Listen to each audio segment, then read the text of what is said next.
In a number of the courses I teach, we cover multifactorial traits like heart disease or asthma or weight gain or cancer.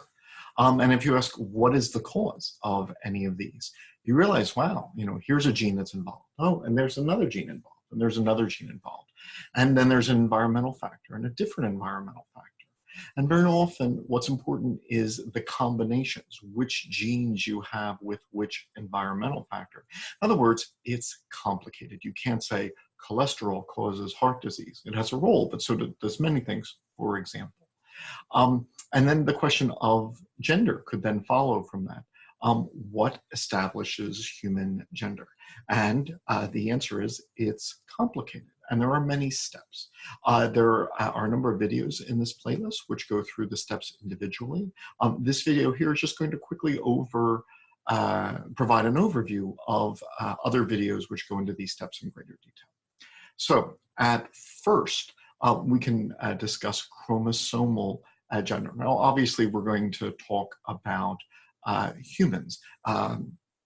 There are many organisms where there isn't a chromosomal gender. It's actually, say, the temperature of the nest, as in many snakes or turtles, for example, which establishes gender, and other things in ants or paramecia, et cetera. So gender is actually,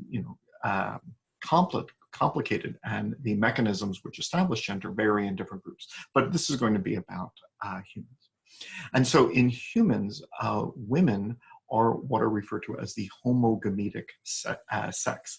In other words, because they have two X chromosomes, the 23rd chromosome can either come in a long form, the X, or a short form, the Y. It has this name because when two of them are stuck together when cells are dividing, two rods look like an X and two of these look like a Y. That's how they get their names. And so because gametes are haploid, having half of each parent's genome, each of this woman's ova will get one or the other X, but not both. And so some ova will, yes.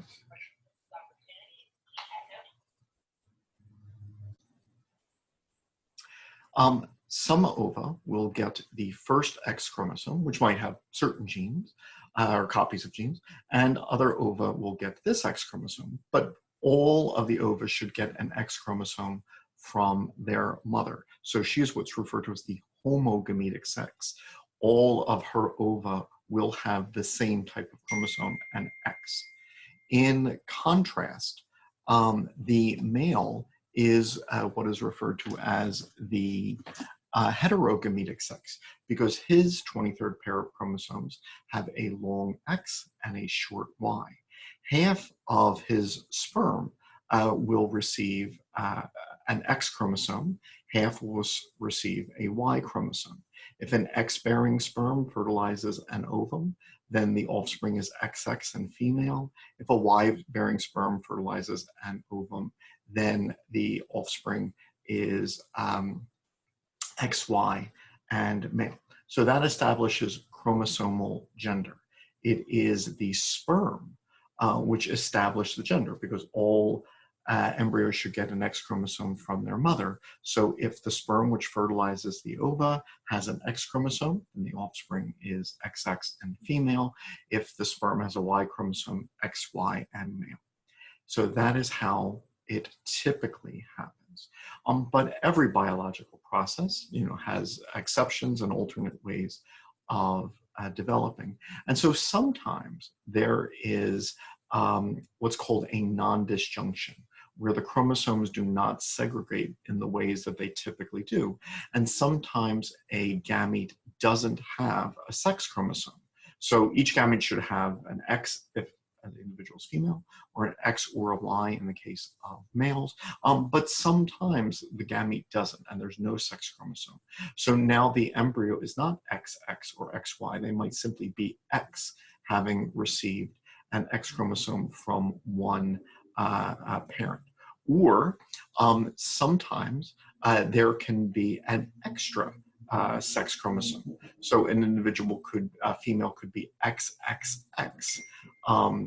Or an individual could receive a Y chromosome, but then two X's as well, or an X and two Ys.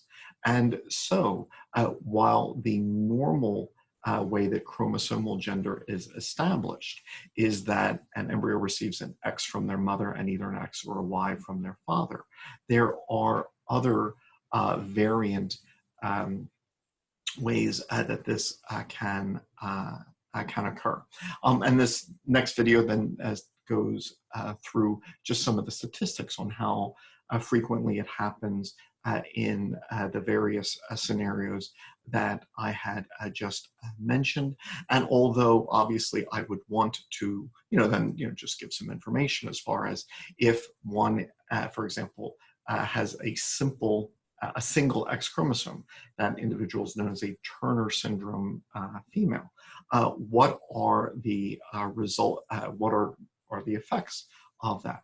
And the result and the reality is it varies because there are actually different ways of being a Turner syndrome female.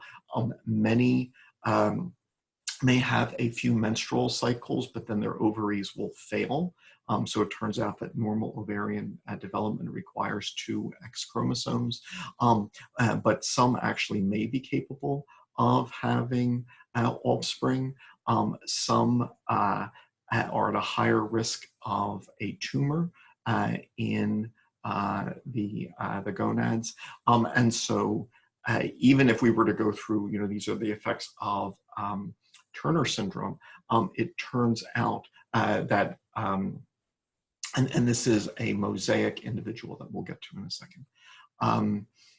It turns out that not all Turner syndrome women experience Turner syndrome to the same degree. Many Turner syndrome, lead, other than potentially being infertile, just normal lives, go through college, which is significant in some of the other scenarios. The abnormalities of the number of chromosomes can have a number of effects which might make that more difficult. But still, it's a fact that about 98% of Turner syndrome embryos miscarry. And so while those who are born alive have normal lives, and nevertheless, being Turner syndrome for many embryos is actually a reason that the pregnancy fails. And then, there are scenarios with having an extra X chromosome or being XXY. This individual has a Y chromosome, which implies maleness, but the two X chromosomes can lead to some typically more female traits such as breast development. And so just going through, there are other scenarios which might occur with chromosomes at conception other than XX and XY. And all of these examples were of an individual where all of the cells of their body would have this chromosomal variation. But there's also a possibility, not only with this, but with things that I'll discuss in the next couple sections, of being a mosaic. Because if chromosomes don't segregate normally, that can happen in the formation of a gamete, but it can also happen after conception. And so therefore, an embryo could start off with 46 chromosomes and be XX or XY. But then the chromosomes could segregate abnormally in the first cell division, or maybe the second cell division, or maybe the third cell division. If an individual started off male, XY, if this non-disjunction occurred in the first cell division, you could have one of the embryo's two cells simply be X and female, or one of the embryo's two cells be XYY and male. All right? And so this would be one individual, but some cells of their body would be female and some cells of their body would be male. Now, that didn't have to occur at the very first cell division. say it could have happened at the second cell division, in which case half of the cells, 2 of the 4, would be XY and male.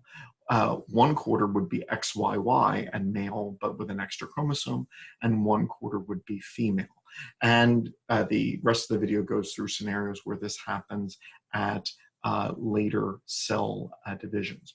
And so here is an example where one single individual could have both male and female cells. Now, if the male cells compose the left elbow and the female cells are composing the right elbow, well, no one cares because male and female elbows don't vary. But if some of these cells end up forming gonadal tissue, one could have a true ovary and a true testis. You know, that one could make an ovary, that one could make a testis. Or an ovotestis, say a testis with some ovarian tissue. So once again, the typical scenario for chromosomal gender is to be XX and XY, but there are many other possible scenarios. So chromosomal gender is not necessarily as simple as one might think. Are we done? No, we aren't done. Because even after chromosomal gender is established, then we could ask the question, well, then what do the gonads become? What then is the gonadal gender? All embryos develop gonads before they decide which gender they are going to develop as. And then the gonads develop in one of 2 ways. They either become testes or they become ovaries. And so, well, what determines this?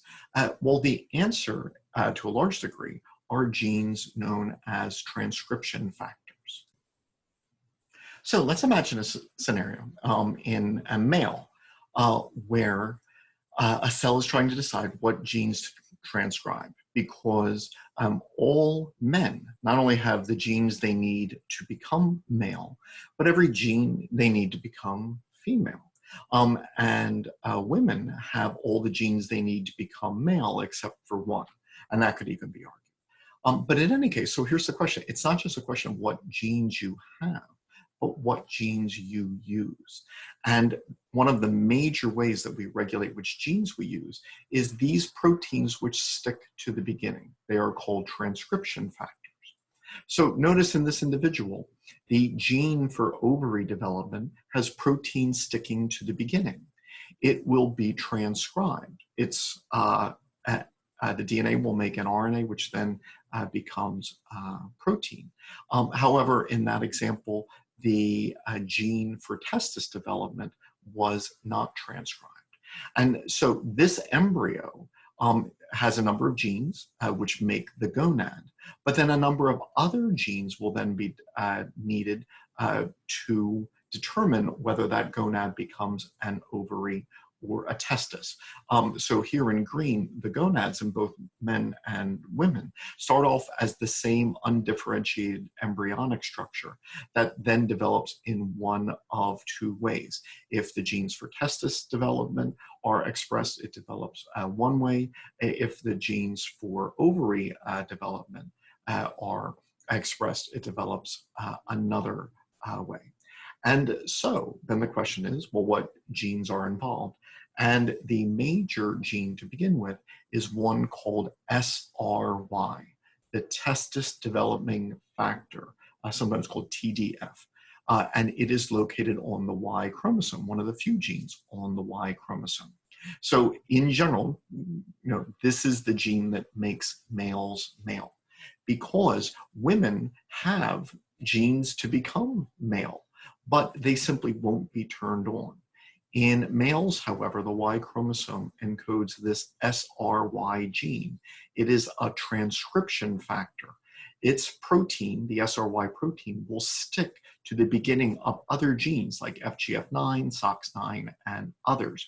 And as a result, even though women have the FGF9 and the SOX9 genes, they won't express them, or at least not at this stage of embryonic development when the embryonic gonad is picking a gender. So even though males and females have the same genes, they're being turned on in one gender and not in the other because of this transcription factor. So what determines male and female gender gonadally? Well, the answer is transcription factors.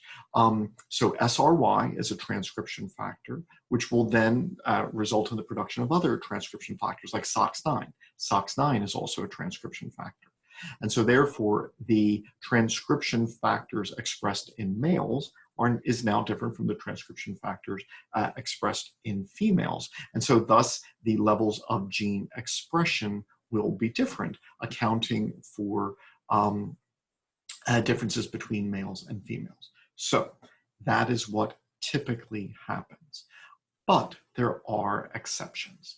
And the exceptions include where the SRY gene is either non-functional because of a mutation or because it moves.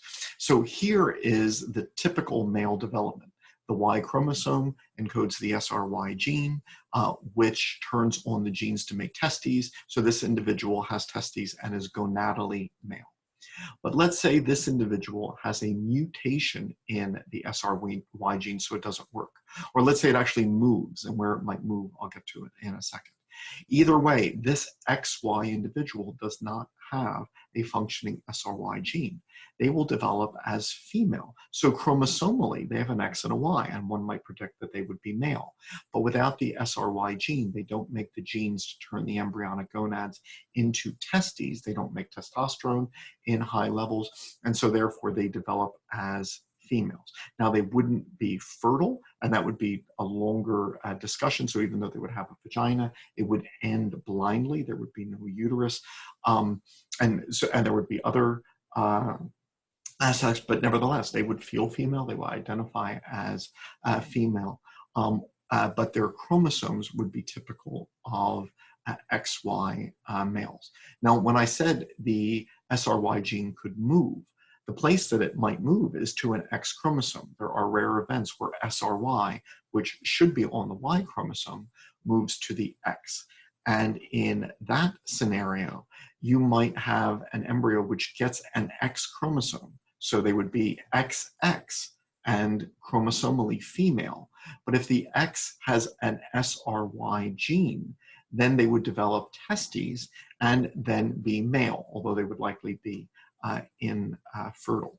And so here are examples of how the gonadal gender could be different from the chromosomal gender because of the transcription factors are mutated, or their genes have moved to other chromosomes. Now, that was true of of SRY, but that would also then be true of other transcription factors as well. So SRY activates SOX9, and then SOX9 activates a number of downstream genes to turn on testis development. So in a normal scenario, having SRY is enough, so necessary and sufficient to cause the development of male gender. But then the same could be true of SOX9. SOX9 is necessary and sufficient. But there are scenarios where extra copies of SOX9 or mutations in SOX9 can now result in gender reversal. And so one could look at the chromosomes and predict, oh, based on the chromosomes, I predict that this XY individual will be male. I predict that this X individual would be female. However, an XY individual with low SOX9 levels, for a couple of reasons, would develop as fully female or female to a varying degree.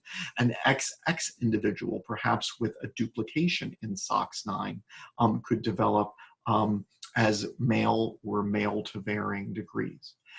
there are actually a number of genes which are known which can cause gender reversal.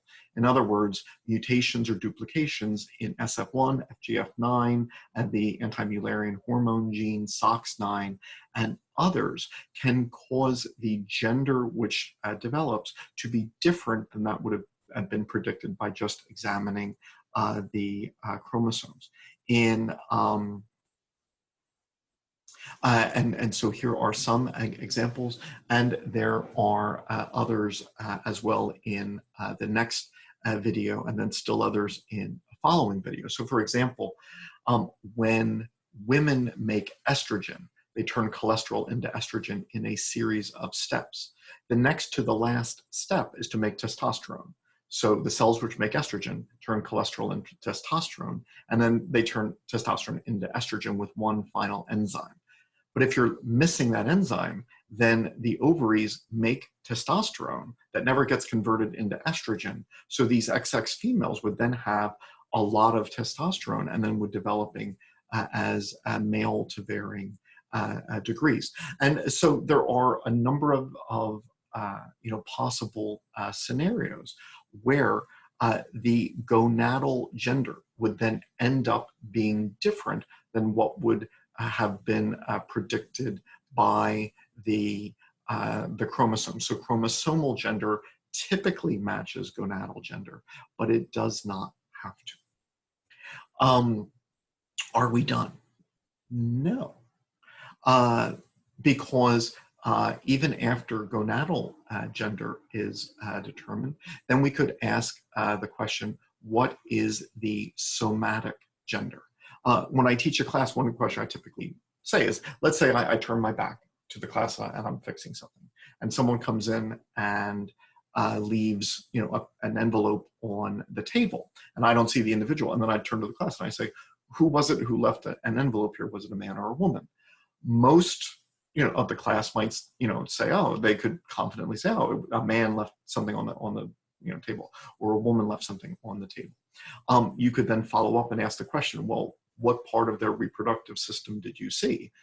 And the answer is, well, you didn't, but nevertheless, you formed an opinion on gender based on things outside the reproductive system. Features which really have very little to do with conception and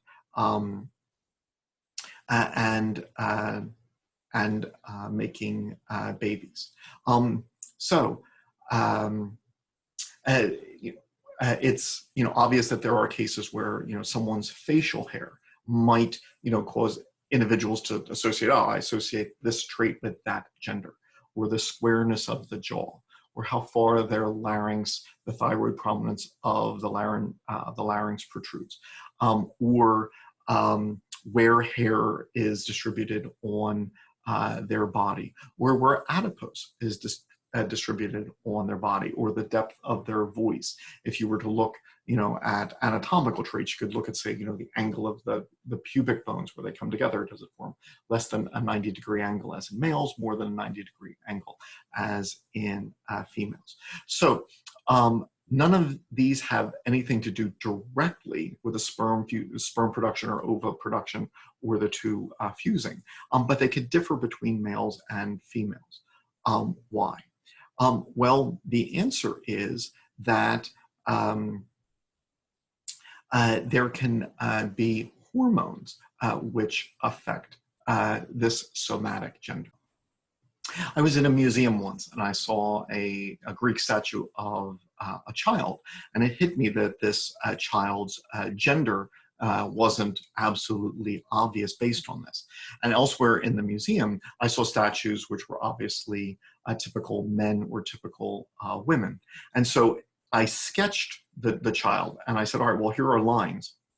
And if I wanted to make the sketch of the child become a sketch representing the male statue that I had seen, I could bend the lines one way. But if I wanted to take the same sketch of the child and make the sketch look like a statue of a woman in the museum, I could bend the same lines a different way. So you could take this image and bend the lines to make the lines look male or female. And in essence, that's what's happening with somatic gender, that from infants and children who don't have any of these secondary sexual characteristics, which are typically associated with men or with women, then it is hormones that cause tissues to develop in one way or another, to develop facial hair or the deepening of the voice, et cetera. The hormones in question are androgens in males, like testosterone, and others like androstenedione, and estrogens in women, the primary estrogen being estradiol.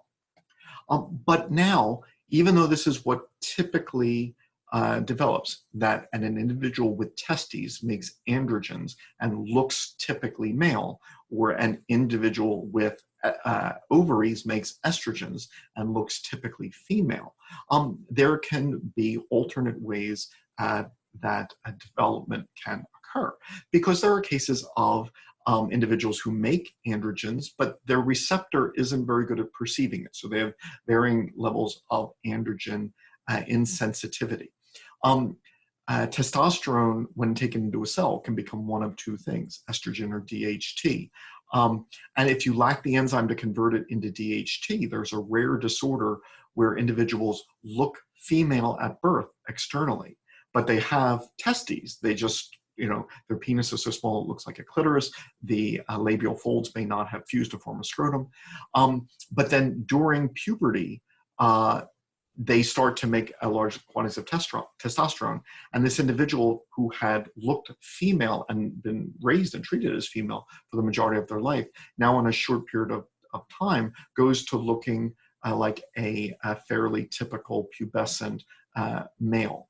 And so if it's androgens that make the somatic tissues of males look male, then an inability to produce sufficient androgen and an inability to perceive sufficient androgen, or to convert testosterone into one of its active forms, that could then cause varying degrees of this somatic development. And then the same thing is true in women, where women typically are making estrogen and not androgen. But there are exceptions. So for example, as I had mentioned earlier, if estrogen cannot be made from testosterone, then a great deal of testosterone is made. And this could have a masculinizing effect. And then there are other scenarios that a female fetus could then be developing inside a mother who has a genetic disorder I'll mention in a second, or the mother could be taking anabolic steroids, in which case the female fetus would be exposed to a higher than normal level of anabolic of these hormones like testosterone, or this female fetus could have a twin brother, and if their placentas were partially fused, she would actually get a little bit of his testosterone that could cause some masculinization. In cattle raising, there's actually even a term for this, what is known as a free marten. A free marten is a female with some masculine traits who was born with a male twin. And one other scenario is that the adrenal glands located over the kidneys, they produce some level of androgen hormones. So androgens are not male hormones because both men and women make them. It's just, very often there's a difference in the relative amounts, the ratios. But some women have what's called congenital adrenal hyperplasia. They make more than the normal number of amount of androgen. And so with more androgen than normal, and a female set of tissues would now develop more male. So a female might develop facial hair or a deepening of the voice. It is testosterone which causes these changes in males. And if then a woman is making excess testosterone-like hormones, then she could see the same thing in herself. Or if a woman is pregnant, then her female fetus would get more androgen than is typical. And so this can affect, facial hair. It can affect where adipose is placed in the body. And then it can also affect some of the external genitalia as well. A man who has trouble with testosterone could have a penis which resembles a clitoris, or scrotal folds which resemble labia and do not fuse. A female who has excess androgen could have a clitoris which enlarges to be similar in size to a penis, or labial folds which begin to fuse and look like scrotal folds. These tissues are homologous in males and females. They develop from the same embryonic tissues. And so then if the hormones are something other than typical, then it's not surprising that there, might be some intermediate phenotypic changes. Are we done? Well, no, because that was chromosomal gender, gonadal gender, somatic gender. So when someone looks at you, do they, first think, oh, that individual looks male, typically male or typically female? But then we could get into the question, well, then how about the brain? And how about behavior? And I'm just going to mention this because obviously this starts getting much more complex.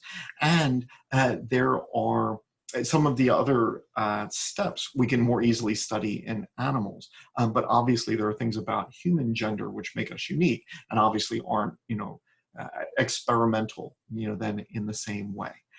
So this is difficult to discuss for a lot of reasons. One, culture has a role. What do males act like? What do females act like? Well, that varies depending on the culture in which one is raised. So that is certainly a variable. Biologically speaking, we could then ask, what does the brain look like? So there are a lot of parts of the body that are essentially the same, like the skeleton, like the respiratory system. But if you know where to look, there are gender differences. So in the skeleton, once again, most of the bones, you can't tell whether male or female. But if you look at how the pubic bones meet, the angle, you can identify a skeleton's gender. The respiratory system, the same way. But this portion of the thyroid cartilage of the larynx, or the thickness of the vocal cords, can give an indication of gender. So in these systems, they're essentially the same between men and women, but there are these small differences. And the brain is the same. Brains are essentially the same between men and women. But there are small regions where if you knew what you were looking for, you could say, the bed nucleus of the stria terminalis is a little larger in this gender. The corpus callosum is a little larger or more bulbous in that gender, etc. And so then there's the question of what is an individual's brain gender? So how do they feel? So an individual could have a certain set of chromosomes, a certain set of gonads, look a certain way, but then how do they feel? What gender do they associate with? So the big picture is in a number of the courses that I teach, we start off with things like heart disease, with asthma, with weight gain, with cancer, that are complicated. There's a lot of genes involved. There's a lot of environmental factors involved. These traits are multifactorial. And with that understanding, gender is complicated. In a hospital, when an infant is born, very often the question is it a boy or a girl?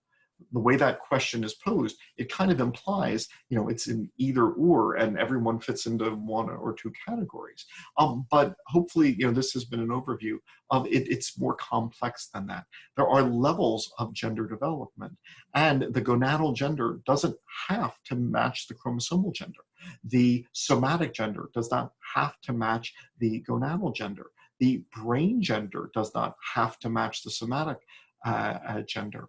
And so gender is multifactorial and far more complex than what is typically just associated with which sperm the X-bearing sperm or the Y-bearing sperm fuses with an ovum. So this was a quick overview of some of the videos in this playlist.